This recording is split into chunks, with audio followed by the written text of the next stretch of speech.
আজকে world IVF ডেতে সবাইকে জানাই শুভেচ্ছা এবং যারা আইভিএফ এই প্রসেসের মধ্যে দিয়ে যাচ্ছ তারা যেন সবাই সাকসেস পাও, এটা তো আমাদের আশা থাকবে। রিগার্ডিং দ্য কজ, কেন লোকের আইভিএফ লাগে সেইটা নিয়ে আমি ডিটেলে যাচ্ছি না, সেটা তোমাদের ডাক্তারবাবুরা ডিসাইড করে। ডেফিনেটলি কোনো উইদাউট কোনো রিজন তো কারোর আইভিএফ করা হয় না। আইভিএফ হচ্ছে প্রেগনেন্সিটা বা বডির বাইরে যখন আমরা ল্যাবরেটরিতে বানাই, সেটা ডেফিনেটলি কোনো ইন্ডিকেশন থাকতে পারে। ধরো কারোর টিউব ব্লক আছে, কি কারোর সিভিয়ারলি স্পার্মে প্রবলেম আছে, কারোর স্পার্ম নেই, আমরা ভিতর থেকে বার করে বানাবো বলেছি, অথবা এগ নাম্বার এতই কম বা এজ হয়তো অনেক বেশি হয়ে গেছে, তাও প্রেগনেন্সি আসছে না, অনেকদিন চেষ্টা করছো, এরকম বিভিন্ন কারণ থাকে। তো সেই কারণের জন্য সিলেক্ট করা হয় যে হ্যাঁ এটা আইভিএফ করা হবে। আইভিএফ এর পদ্ধতিটার সাকসেস কিন্তু অনেক কিছুর উপর ডিপেন্ড করে।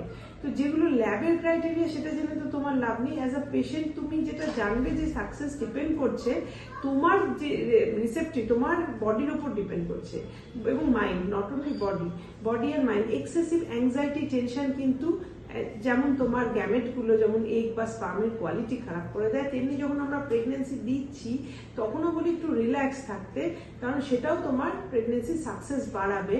তো অযথা যেটা তোমার হাতে নেই সেটা নিয়ে টেনশন করে রেজাল্টটা খারাপ করার কোনো দরকার নাই। তোমার হাতে যেটা আছে সেটা হচ্ছে সুস্থ বডি জন্য যেটা দরকার, সুস্থ বডি থাকার জন্য এবং মাইন্ড থাকার জন্য সুস্থভাবে খাওয়া দাওয়া করা, রেগুলার একটু ঠিকঠাক খাওয়া দাওয়া, ঠিকঠাক এক্সারসাইজ করা, বাইরের জাঙ্ক এবং কালার্ড ফুড এগুলোকে অ্যাভয়েড করা, so that body and mind in a sync. ধরো একটা সিঙ্কে রইলো, যে এটা যদি অ্যাসিনক্রনি থাকে তো তখন কত আর আমরা ওষুধ দেবো, আমরা তো অনেক রকম ওষুধ দিই, তার জন্য কথাও শুনি যে আমরা বেশি ওষুধ দিই, কিন্তু তারপরে আর কিছু দেওয়ার জায়গা থাকে না। তো সেই জন্য নিজের বডির যে নর্মাল ফাংশন সেটা নর্মাল হতে দাও, এক্সেসিভ টেনশন অ্যাংজাইটি করে সেগুলোকে বিগড়িও না, তাহলে কিন্তু সাকসেস রেট বেটার হবে। এখন মোস্ট অফ দ্য ল্যাবেই আমাদের সাকসেস রেট 60-70% অব্দি চলে যায়।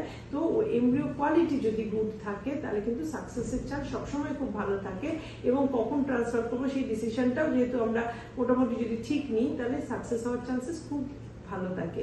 তো আমি সবাইকে বলি হ্যাপি আইভিএফ ডে, এবং তোমরা যারা ট্রিটমেন্টের থ্রু দিয়ে যাচ্ছ সবার যেন সাকসেস পাও, কিন্তু মুশকিল, সবাই একবারই সাকসেস পায় না, অনেকের একের বেশিবার অ্যাটেম্প্ট করতে হয়। দুঃখ পেও না, ঠিক পথে ঠিক জায়গায় করলে নিশ্চয়ই সাকসেস পাবে।